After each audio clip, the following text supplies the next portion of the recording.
Buenas tardes, chicos, ¿cómo les va? ¿Bien? Seguimos anatomía y sus técnicas 3. ¿eh? El tema que vamos a abordar ahora va a ser, prosiguiendo, este va a ser el último tema del sistema nervioso, o sea, en realidad de cabeza. Vamos con la última parte habíamos visto que el sistema nervioso se divide en sistema nervioso central, que está constituido por bulbo, protuberancia, en fin, tronco cerebral, médula, cerebelo, y el sistema nervioso periférico, que habíamos dicho que eran los nervios que salen de ese sistema nervioso central. Luego vamos a ver los pares craneales, que son, es decir, son parte del sistema nervioso central, y los nervios raquídeos. Y por último vamos a ver qué son las vías nerviosas. Un nervio, ¿qué es un nervio? Es un nervio, como vuelvo a reiterar, sale del sistema nervioso central. Está constituida por axones, múltiples axones unidos entre sí, que forman un cordón blanquecino, que puede salir del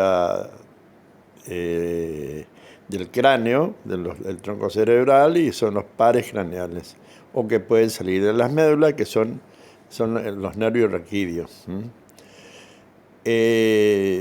Los nervios son, digamos, múltiples axones que están unidos por una cápsula fibrosa y pueden, a veces, acuérdense de las neuronas, de los axones.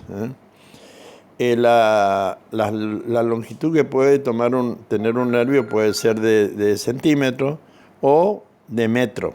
Puede llegar hasta un metro y depende de la persona. Si es una persona alta, digamos grande, puede tener hasta 1,5 metros. Que nace, acuérdense, de una neurona, de los axones. Acuérdense que los axones son las prolongaciones centrífugas del cuerpo neuronal, y puede llegar a hacer sinapsis con otra neurona, pero bien lejos, como ser, por ejemplo, los nervios periféricos, los nervios del miembro superior y los nervios del miembro inferior, los nervios raquídeos. Obviamente los pares craneales son mucho más cortos. Vamos a empezar primero con pares craneales.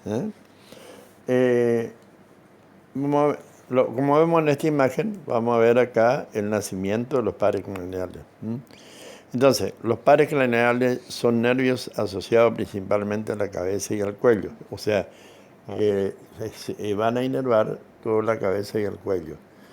Son parte del sistema nervioso como periférico, como dijimos anteriormente. Los pares craneales pueden ser motores, llevan sensación, ¿qué quiere decir? Llevan sensación motora. Acuérdense que los nervios llevan habíamos visto en un arrastre, que los nervios llevan la transmisión nerviosa, desde la neurona hasta, haciendo a veces sinapsis, hasta un órgano o un músculo, por ejemplo, para hacerlo mover. O la sensibilidad que va desde el exterior, de la piel, por ejemplo, al sistema nervioso central. Entonces, los pares craneales pueden ser motores, sensitivos o mixtos. Pueden ser solamente motores, pueden ser solamente sensitivos o mixtos, o de las dos, que tienen, un nervio puede tener, que lleva la transmisión nerviosa hacia el exterior, o sea, del sistema nervioso central a un músculo, por ejemplo. Y los nervios sensitivos van a llevar la sensibilidad desde la periferia, o sea, por ejemplo, como dijimos, la piel, o una glándula, ¿no es cierto?, llevar la transmisión nerviosa al sistema nervioso central. Esos son los. Y mixtos combinados, dijimos, ¿no? Las funciones de un solo par craneal, por ejemplo, el quinto como que lleva información motora y sensitiva y sensoriales, motora y sensitiva y sensoriales, que sensoriales se refieren a los órganos de los sentidos. Que vamos a ver más adelante cuáles son los órganos de los sentidos. Cuando estudiamos un par craneal, veremos que tiene un origen aparente y un origen real. Fíjense en la imagen de la derecha, acá estamos viendo los nacimientos aparentes de los pares craneales, que generalmente todos nacen del tronco cerebral, que nacen del tronco cerebral como estamos viendo acá. Este es un par craneal, este otro, está naciendo del tronco cerebral o a diferencia de dos, como este por ejemplo, que va a ser el olfatorio y el óptico, que no tienen relación con el tronco cerebral. Acuérdense que el tronco cerebral va a estar formado por los pedúnculos cerebrales, como también viendo acá, va a estar formado por el puente baroglio, o sea, la protuberancia anular, y por el bulbo, como estamos viendo. Entonces, que tiene un origen aparente y un origen real. El origen real no lo vemos. El origen aparente es donde se lo ven nacer del tronco cerebral. Y el origen real no lo vemos porque tenemos que hacer un corte que son núcleos que se encuentran dentro del tronco cerebral. Nos va a interesar más ver el origen aparente. Donde parece que sé que sale, entonces. Mientras que el origen real, entonces dije, donde se ubican los núcleos que dan origen a la fibra de este nervio. La mayor parte de estos nervios, no todos, tienen origen aparente y real en el tronco cerebral, como dije recién. Bueno, vamos a ver un poquito. Los pares craneales, que son 12, vamos a repetir después. Acá tenemos, por ejemplo, el nervio, el número 1. El número 1 que está acá es el olfatorio. El número que es sensorial. El número 2, que es el óptico, que también es sensorial. O sea, que la transmisión nerviosa viene de, por ejemplo, acá del olfato, del globo ocular, hacia el sistema nervioso central. El número 3, que está acá, que tenemos acá, de un surco que está entre la parte superior de la protuberancia y los pedúnculos cerebrales. Se llama ponto peduncular. El número 3, como estamos viendo acá, es el motor ocular común. Motor ocular común es motor exclusivamente, aunque tiene fibra iridio-constrictora, como vamos a ver más adelante. El cuarto par, que dice acá, se llama también patético, que es el troclear, que está también naciendo acá del surco ponto peduncular. O sea, un surco que hay entre la parte superior de la protuberancia y el pedúnculo cerebral. El quinto par craneal, este azul que estamos viendo acá, este azul, que es el trigémino. Se llama trigémino porque tiene 3 ramas. Trigémino. Están haciendo, en su nacimiento aparente, las partes laterales de la protuberancia anular. El sexto par, que es el motor ocular externo, que constituye, como más adelante, los músculos oculomotores. Están haciendo acá de un surco entre la protuberancia y el bulbo. Se llama surco bulbo protuberancial.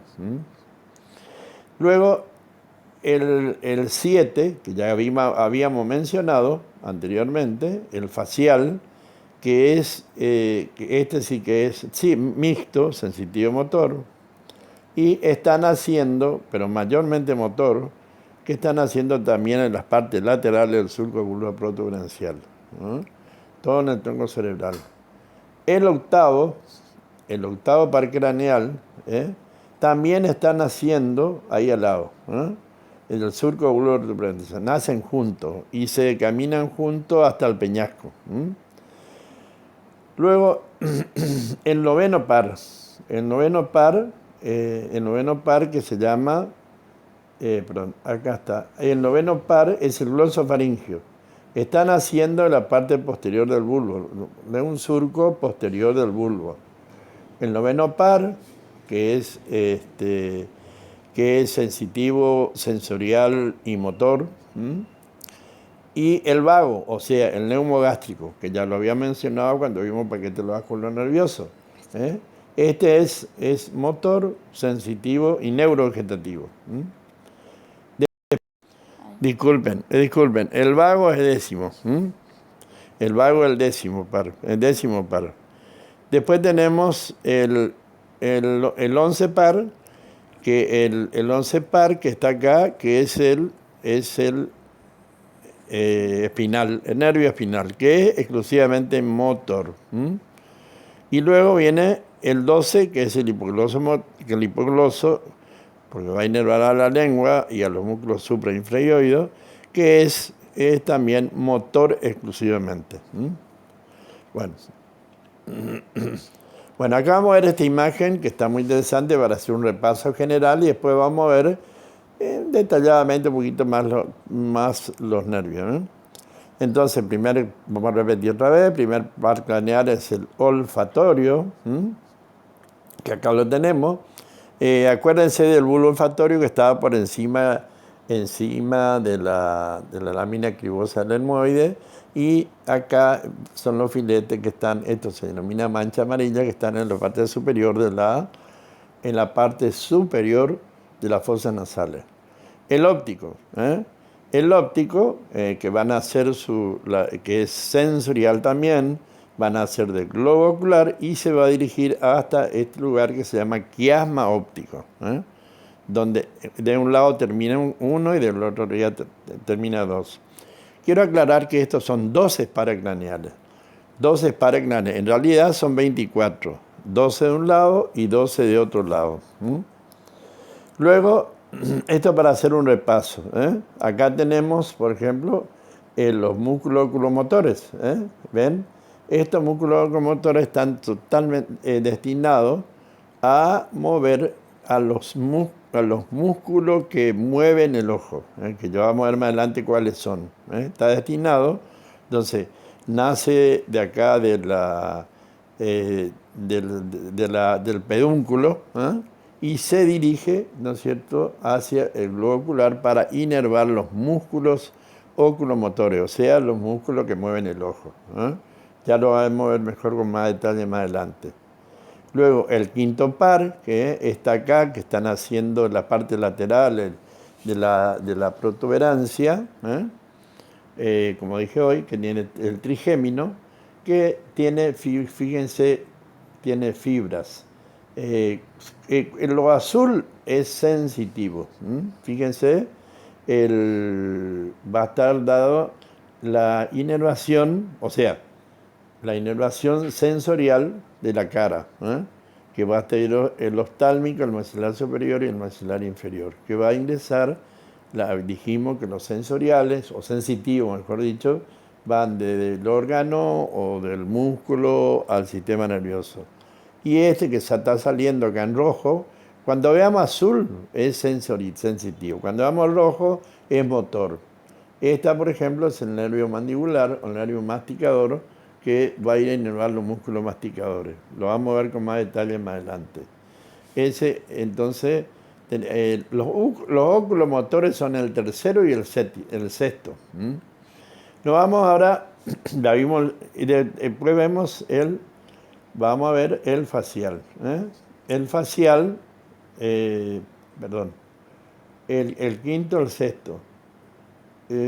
Bueno, acá tenemos el facial, ¿ven? El facial, que está llegando para ir a inervar los músculos de la cara, los músculos de la expresión fisiognomónica de la cara, que ya vimos anteriormente, que pasaba por la parótida. Ya lo vimos. Este es un repaso, chicos, en una vista general de los pares craneales. Luego, acá también tenemos, este es el octavo par, el octavo par que va a estar que va a llevar la sensación nerviosa, es un nervio sensorial que va desde el oído interno hacia el cerebro, hacia el tronco cerebral. Luego tenemos el noveno, que es el glosofaringeo, que es mixto, como vemos, tiene azul y rojo, sensitivo a motores, entonces da la sensación del gusto en la parte posterior de la lengua, es sensitivo en la parte posterior de la lengua, por ejemplo, está el sentido del gusto, y en la parte anterior, en un lugar donde se llama la bilingual, que es Está el sensitivo, es sensitivo, y motor para inervar los músculos de la faringe, como ya habíamos visto anteriormente. Los músculos de la faringe, acuérdense que son constrictores y elevadores. Bueno, y el vago que es el nervio más largo de todo, tiene una neurona muy larga, y va a llegar, tiene fibras sensitivas, tiene fibras sensoriales y también tiene fibras neurovegetativas. Fíjense ustedes, llega hasta acá el pulmón, las vísceras, el tórax, y llega hasta el abdomen, inervando toda la parte estómago, intestino delgado y, y el colon. Fíjense ustedes, llega hasta el abdomen. Llega del cerebro, de la parte de la cabeza llega al abdomen, a inervar. Luego el 11, que es el espinal, que estamos viendo acá, que es exclusivamente motor. Para ir a inervar un músculo que ya conocemos en la parte lateral del cuello, que es el esternocleidomastoide, y el que está por detrás con posterior, que es el trapecio. Y por último, tenemos el hipogloso mayor, que está en rojo acá, que va a inervar, como estamos viendo acá, los 17 músculos de la lengua, los músculos suprayoideos y los músculos infrayoideos. Bueno, vamos a pasar a detallar estos tipos de nervios para que se entienda mejor. El olfatorio, como estamos viendo acá, fíjense arriba, este en rojo, este es el olfatorio. Habíamos visto el bulbo olfatorio.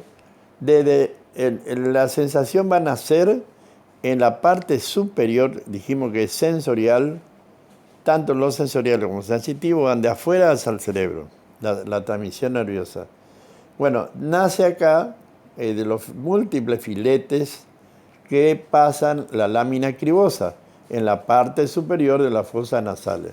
Esto se denomina mancha amarilla. Esta zona se llama porque tiene un color amarillo. Acá está de rojo, para representarlo nomás. Los múltiples filetes atraviesan la lámina cribosa, los orificios de la lámina cribosa del etmoide, que es la porción horizontal que habíamos visto, y terminan en el bulbo olfatorio. Luego del bulbo olfatorio va una cintilla, se llama cintilla olfatoria, y termina en el cerebro, para llevar la sensación olfatoria. Seguramente esto es lo que está alterado en este momento. Acuérdense que uno de los primeros síntomas del coronavirus es la falta de olfato y del gusto. Falta de olfato y del gusto. ¿Vamos? Bueno, y termina en el bulbo olfatorio. ¿Estamos ahí? Bueno, óptico. Perdón, verás, pará. Bueno, el óptico también es sensorial, como estamos viendo acá. Relacionado con el sentido de la vista, o sea, lleva la visión. Nace dentro del globo ocular en una capa que se llama la retina, que es la capa más interna, que tiene 9 capas a su vez, en las células conos y batoncillos, y se dirige hacia atrás, como estamos viendo acá. Hacia atrás, ingresando al cráneo por un conducto, que se llama conducto óptico, para terminar en el quiasma óptico. Acá vemos, este es el quiasma óptico. Forma parte de la vía, luego, de tanto derecho como izquierdo. Tanto derecho como izquierdo, termina en el quiasma, es cortito. Es cortito. Bueno, interesante mencionar la vía óptica, para que sepan, digamos. Del quiasma óptico parte acá una cintilla que se llama cintilla óptica, que lleva las sensaciones hasta un lugar que se llama cuerpo geniculado. Del cuerpo geniculado nacen unas fibras blancas acá, grandes, que son pequeños, como radiaciones. Se llama radiaciones ópticas de Gratio LED. Para terminar, fíjense ustedes acá, atrás, en la parte posterior, tenemos el occipital, y hay una cisura donde terminan todo, que es la cisura calcarina, Y en realidad, esta parte del occipital se llama corteza calcarina, ¿eh? Donde en realidad termina la sensación de la visión. Un traumatismo acá en el lóbulo occipital a nivel de la corteza calcarina puede ocasionar la pérdida parcial o total de la visión. Es un traumatismo del cráneo que puede hacer perder la vista. Pero ustedes tienen que saber, esto es para enseñarles nada más, que es muy interesante, la vía óptica. Pero el nervio entonces se dirige del globo ocular hasta el quiasma óptico. Ambos nervios. Seguimos.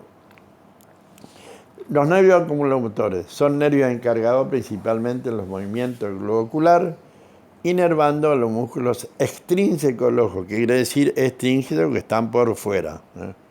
Dentro de este grupo encontramos los nervios. Tercer par craneal o motor ocular común. Después llamamos a ese por qué común. Cuarto par craneal, el patético, como dijimos, o troclear también se denomina. El sexto par, pasamos del quinto al sexto, el craneal par sexto craneal o motor ocular externo. Vamos a ver por qué. En esta imagen vemos todas las interacciones de los músculos oculomotores. Se dice que el motor ocular común va a inervar. Bueno, antes de eso voy a mostrar. Acá tenemos el globo ocular, acá tenemos el iris, la pupila del ojo, del globo ocular, y va a tener, para la movilidad del ojo, va a presentar 4 músculos importantes, o 5, sobre todo este que está acá, es el recto superior. El que está acá de abajo se llama recto inferior. Y este se llama, si es hacia adentro, es recto interno. Y este se llama recto externo. Acá lo vemos mejor. Este se llama recto superior. ¿Ven? Acá estoy marcando. Este se llama recto superior. Este se llama recto interno y este el recto inferior. Y va a presentar otros 2 más también, que se llama oblicuo mayor, oblicuo superior, que hace una polea en la parte externa del ojo y se dirige hacia la parte interna insertándolo, llevando al ojo hacia, digamos, llevando el ojo hacia afuera. Y acá tenemos este músculo que está acá, es el oblicuo menor, que rota al ojo. Los dos, tanto el oblicuo superior y el oblicuo inferior, hacen girar el ojo. El recto superior lleva hacia arriba, el recto inferior lleva hacia abajo, el recto interno lleva el globo ocular hacia afuera, el externo hacia afuera y el interno hacia adentro.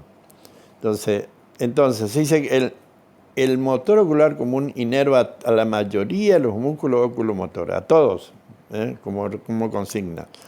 Menos el recto externo, que no lo vemos acá, que sería este que está acá, el recto externo, menos el recto externo. Y el recto externo inervado por el motor ocular externo. Y el oblicuo mayor u oblicuo superior inervado por el patético, o sea, por el cuarto par craneal. La lesión de cualquiera de estos nervios altera la visión y lleva al globo ocular hacia el lado opuesto a la lesión. Por ejemplo, la lesión del motor ocular externo, que estamos viendo acá, que acá no se ve, el externo, en donde el ojo va a ir hacia adentro. Eso se llama estrabismo convergente. Mira hacia adentro. Bizcocho, mira hacia adentro. Y si es de los lados, los 2 ojos miran hacia, la pupila se ve hacia adentro. Ir hacia adentro porque está.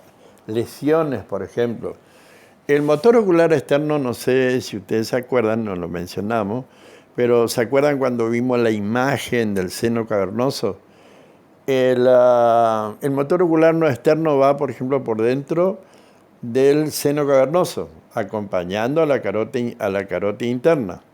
Cuando existe pasa por la punta del peñasco, y si hay una lesión temporal, en la región temporal, puede presionar el nervio, el motor ocular externo, y lesionar y llevar a hacer un estrabismo convergente de ese lado.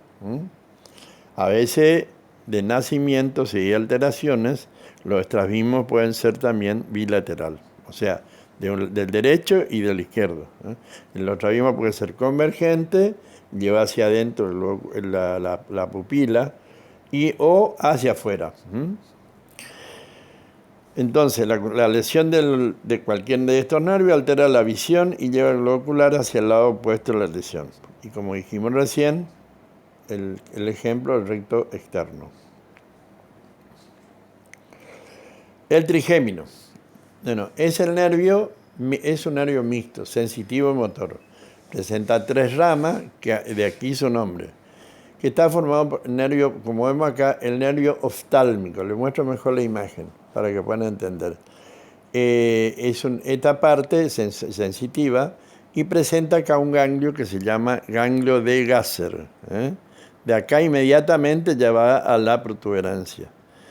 Entonces era un nervio mixto, que presenta 3 ramas. Una que es la oftálmica, que va a 3 ramitas. Una que se llama frontal, que va a inervar va a dar la sensibilidad de la parte frontal.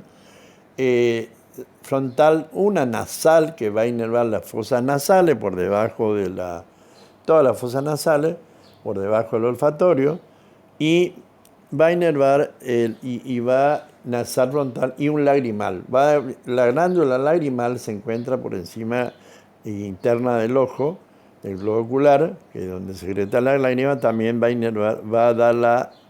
llevar la inervación hacia el cerebro de la glándula lagrimal. Y el nervio maxilar, este sería el maxilar superior.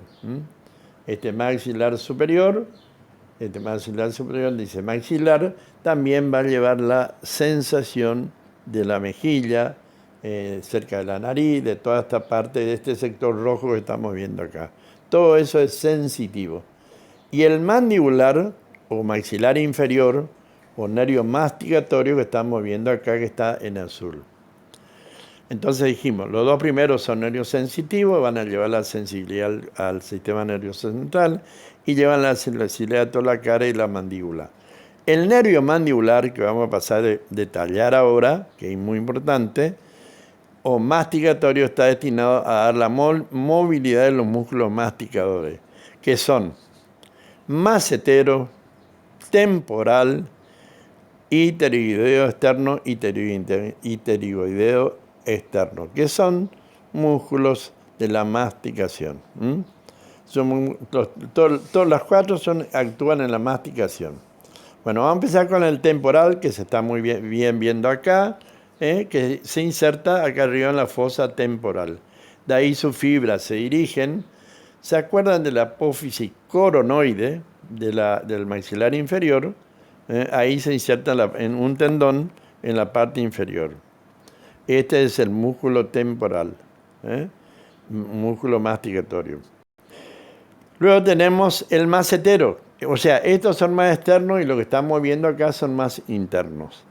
Este es el macetero, que se inserta acá en el gonion, en la rama ascendente del maxilar, del hueso maxilar inferior, en el ángulo, en la cara externa, y se dirige hacia arriba, y se inserta acá en la parte inferior de la apófisis pterigoide, o arco sigmático de la apófisis pterigoide. Bueno, ese también es estos son los externos. Vamos a pasar a los internos, que son 2. El músculo pterigoideo interno, que estamos viendo acá con esta imagen, que se extiende también de la parte interna. Esta sería la parte externa. Acá está sacado, está estirpado la rama ascendente del maxilar inferior para poder ver los músculos pterigoideos. Si no, no lo podemos ver. Está seccionado, ¿ven? Esto sería el cóndilo, Acá está la articulación temporomandibular, ¿ven? Y acá, fíjense ustedes, es el músculo pterigoideo interno. Se dirige de la parte interna del gonion hacia la apófisis pterigoide del efenoide. Y luego, que está acá, el que está acá de atrás, se inserta acá en el cóndilo, por detrás, por debajo de la articulación del cóndilo del maxilar, y se dirige hacia adelante, y se inserta en la fosa pterigoidea. La fosa pterigoidea que está en el hueso pterigoide, entre un ala que se llama ala interna y ala externa del hueso pterigoideo. Bueno, la función, someramente, fundamentalmente la masticación. Tanto el macetero como el músculo temporal son los músculos que elevan la mandíbula y juntan los arcos, acá el maxilar superior y el maxilar inferior, los dientes, en la masticación. Son elevadores de la mandíbula. Los perros, por ejemplo, el macetero lo tienen hipertrofiado, lo tienen agrandado. Y estos son la elevación. Y los músculos pterigoideos producen para masticar, también son, por eso se llaman músculos masticadores, hacen la rumiación, o sea, el desplazamiento, ¿no es cierto? El desplazamiento de la arcada. O sea, pueden producir movimiento de propulsión, o sea, llevarla adelante a la arcada inferior, o sea, el maxilar inferior, y llevar hacia atrás. Eso se llama también para la masticación, porque, o sea, cuando nosotros masticamos, estamos llevando un poquito hacia adelante. Eso se llama propulsión. Llevar para hacia atrás se llama la retropropulsión, o sea, hacia adelante. Entonces, en síntesis, los músculos masticadores son elevadores y estos son propulsores y retropropulsores. Llevamos hacia adelante o hacia atrás la mandíbula inferior. Bueno, el facial ya conocemos, fíjense ustedes, sale es un nervio motor o mixto, sensorial también porque va a inervar también parte de la glándula parótida y la submaxilar. Y ya lo conocemos, sale acá por el cuello estiromastoide, atraviesa la glándula parótida y va a dar la sensibilidad a todos los músculos de la cara, la flexión fisiognomónica de la cara como estamos viendo acá. Espero que lean con detalle, ya está llevando mucho tiempo. Y fíjense ustedes, dan la inervación motora como ya lo habíamos visto anteriormente cuando vimos parótida. Atraviesa la parótida y da su dos ramas, temporofacial y cérvico-facial. Inerva todos los músculos de la cara. El auditivo es un sensorial que lleva la sensación. Acá tenemos, acuérdense, en el oído interno, nace en el oído interno, en la célula de la tróclea y el vestíbulo, por eso uno se llama vestibular y el otro troclear, que lleva la sensación, ingresa la sensación auditiva acá por el oído externo, pasa la membrana del tímpano, toca los huesecillos, y los huesecillos accionan las células nerviosas del vestíbulo, solamente del vestíbulo, y ahí se van al cerebro y llevan la sensación auditiva. Una lesión acá puede producir un traumatismo en este hueso, en el petroso puede producir sordera. El nervio noveno, el glosofaringio, es un nervio sensitivo motor. La parte sensitiva lleva la sensibilidad de la lengua y por detrás de la vena lingual la sensación del gusto. Acá estamos viendo, este es el nervio noveno par. Gloso, inerva la lengua, da la sensación de la lengua, inervación de la sensibilidad de la lengua, y por detrás el gusto.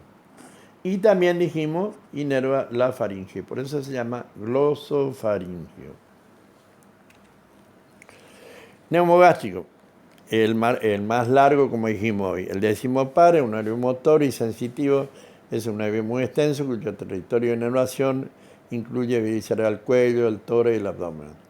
La parte motora son fibras que excretan el 11 para la espinal, o sea, se llama rubro espinal, y van por vía recurrente derecha e izquierda a inervar las cuerdas vocales, cuya lesión en una tiroidectomía vimos que producía disfonía. Es el recurrente.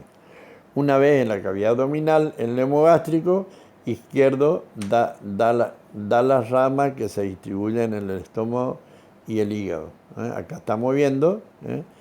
Y el décimo derecho, por su lado, va a dar ramas que terminen en el plexo solar. Pero a su vez va a inervar todas las vísceras abdominales. Va a dar la sensación por ejemplo, está a cargo del peritaltismo, por ejemplo, acuérdense que todo el aparato digestivo tienen peritaltismo o peristalsis, y está a cargo del nervio neumogástrico. Bueno, seguimos. El espinal es un nervio motor. El espinal es un nervio motor destinado a inervar los músculos esternocleidomastoideo y trapecio, como vimos acá. Acá, esto, ¿ven? Acá lo vemos, a la espinal. Está inervando el esternocleidomastoideo y el músculo trapecio que está por detrás. Da la acción motora llevando y girando la cabeza o flexionando la cabeza, con los esternocleidomastoides. Y acá tenemos atrás el espinal en la parte dorsal, que es el músculo de la nuca que hace la extensión de la cabeza, que produce la extensión de la cabeza, que es el músculo más superficial. El hipoglosso mayor, por último, tenemos acá, ¿ven? Inerva a los 17 músculos de la lengua. Va a inervación motora para la movilidad. Una sección del hipogloso, nos quedamos mudos porque no podemos articular la palabra. Podemos tener sonido, pero no vamos a tener la articulación de la palabra. Es decir, es el nervio de los 17 músculos de la lengua. Acuérdense, la inervación sensitiva lo daba el noveno par, el glosofaringeo, y la inervación motora daba el hipogloso mayor. Además va a inervar los músculos supraioideos, como estamos viendo acá, y acá está el ioide, los supraioideos y los infraioideos. Bueno, vamos a pasar someramente los nervios raquídeos. Están formadas por la unión de fibras que nacen del asta anterior, motora, y del asta posterior, que es sensitiva. La raíz motora de los nervios raquídeos sale de la médula y la raíz sensitiva llega a la médula, presentando antes de esto un ganglio denominado ganglio raquídeo. Estos raíces se unen por un corto trayecto para luego volver a dividirse en dos ramas, una anterior que es mixta, motora y sensitiva, para formar luego plexos nerviosos. Plexo braquial, plexo cervical, plexo lumbar, plexo sacro, encargado de la sensibilidad y la motilidad de todos los músculos del organismo. Bueno, acá vemos, ¿ven? Los nervios raquídeos naciendo, ¿ven? Todos naciendo, que son el número de 31 o 32, 31, que nacen a los costados de la médula espinal. Acá forman los plexos, el plexo cervical, que está dedicado al cuello, el plexo braquial, que está destinado al miembro superior, los nervios intercostales, todo esto que son 12 más o menos, que nacen de la columna dorsal, nervio intercostal, el plexo lumbar y el plexo sacro acá, que están destinados a la movilidad o a la sensibilidad del miembro inferior. Son 31 a la derecha y son 31 a la izquierda. Acá vemos la columna cervical, donde están, ¿no es cierto?, es donde nacen los nervios raquídeos. Bueno, acá vamos a hablar un poquito. La rama posterior, fíjense ustedes, acá vemos la médula espinal, la sustancia gris que está acá, la sustancia blanca que está por fuera. Esto es la asta anterior y este es la asta posterior. ¿Ven? Acá están haciendo, ¿ven? Esto que vemos rojo siempre va a ser motor, va a dar una rama en los axones que llegan hasta este nivel. Y la sensitiva, que va a llegar de afuera, ¿no es cierto?, y va a terminar también en una neurona y que está en el asta posterior, se llama, en el asta posterior. Bueno, y fíjense ustedes, la unión de la rama posterior sensitiva y la rama anterior motora va a formar, va a ser el nervio espinal. Que a su vez el nervio espinal se va a dividir en dos ramas. Una rama que va para la parte posterior del cuerpo y una rama que va por la parte anterior del cuerpo. La de la parte posterior va a inervar todo el dorso prácticamente. Y la parte anterior va a inervar la parte anterior o ventral.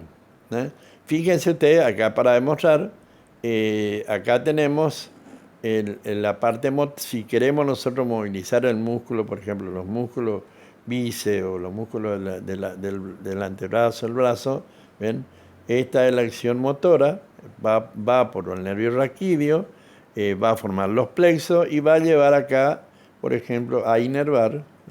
En este caso, el otro día habíamos visto el nervio mediano, son varios nervios, transmite nervioso, que llegan hasta el músculo para producir la contracción. El sistema entonces, esa es la contracción muscular. La orden, después vamos a ver, recibe del cerebro, pero tiene una estación, digamos, neuronal a nivel de la médula espinal. ¿Ven? Y acá lleva la sensibilidad de la piel, fíjense bien, de la parte azul, ingresa por el nervio, por acá una rama anterior del nervio raquídeo y va hacia la posterior del asta posterior de la sustancia gris.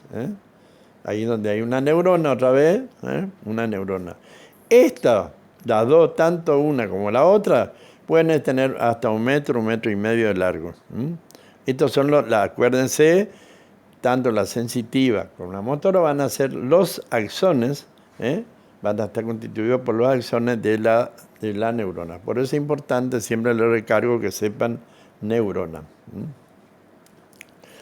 Bueno, por último, vamos a dar un pantallazo así, porque es bastante complejo. Las vías de la conducción nerviosa. ¿Qué son las vías de la conducción nerviosa? La vía de la conducción de la energía nerviosa son los caminos que siguen esta energía para llegar al encéfalo o cuando sale de este. Llegan o salen. Siempre el rojo es motor y lo que vemos en azul son fibras sensitivas, que se clasifican en ascendentes, o sea, las ascendentes, que son las azules, que van a ir, por ejemplo, de la piel, ¿ven? Hasta acá hacen su conexión o su estación acá a nivel de la parte de la sustancia gris de la médula. ¿Ven? Acá, por ejemplo, hay dos neuronas. Esta se llama, esta acá va a tener una neurona sensitiva, una vía ascendente, va a ascender por toda la por toda la médula, por el bulbo, la protuberancia, y va a llegar acá a la corteza cerebral. Generalmente el centro hace una estación nerviosa acá que no tiene otra neurona, que se llama tálamo óptico, y va a terminar acá en la corteza sensorial, que está en la circunvolución parietal ascendente. Y acá de la circunvolución frontal ascendente, pasa toda la sustancia blanca acá, el área blanca del cerebro, nace en la corteza, la célula nace en la corteza, la sustancia blanca viene por todo, lo mismo, el recorrido inverso, pasa por todo el tronco cerebral, llega al bulbo y puede ser vía directa o vía indirecta. Generalmente hace una decusación de la pirámide y pasa al otro lado. Nace del lado izquierdo y pasa del lado derecho, o viceversa. Entonces llega acá, llega a la médula, donde hay otra neurona, y nace otra neurona larga, un axón largo, digamos, axones, múltiples axones, y va a llegar al músculo. Esto es un músculo, sobre todo la placa neural de un músculo. Entonces, las vías ascendentes son sensitivas. Esas vías ascendentes pueden ser el tacto grueso, epicrítico, o sea, grueso, protopático, grueso, epicrítico, fino, lleva la termoalgesia, la temperatura y el dolor, la vía del dolor. Y esta es la motora, entonces es el que... Entonces, también diríamos que las vías sensoriales se relacionan con los órganos de los sentidos: audición, visión, olfato y gusto. Bueno, chicos, creo que con esto terminamos. Creo que quien tengan una noción de lo que son las vías de la conducción nerviosa. Bueno, hasta luego. Espero que han entendido. Capaz un poquito complicado, pero quédense tranquilos que en los exámenes le vamos a preguntar muy sencillamente. Bueno, hasta luego, cuídense. Hasta ahora creo que tienen examen y después nos vemos. O mañana, no, le aclaro que mañana tenemos con ustedes una videoconferencia que ya le voy a poner en el aula la hora. La hora digamos, y el sistema por el cual vamos a hacer la videoconferencia. Bueno, hasta luego, chicos, que les vaya bien.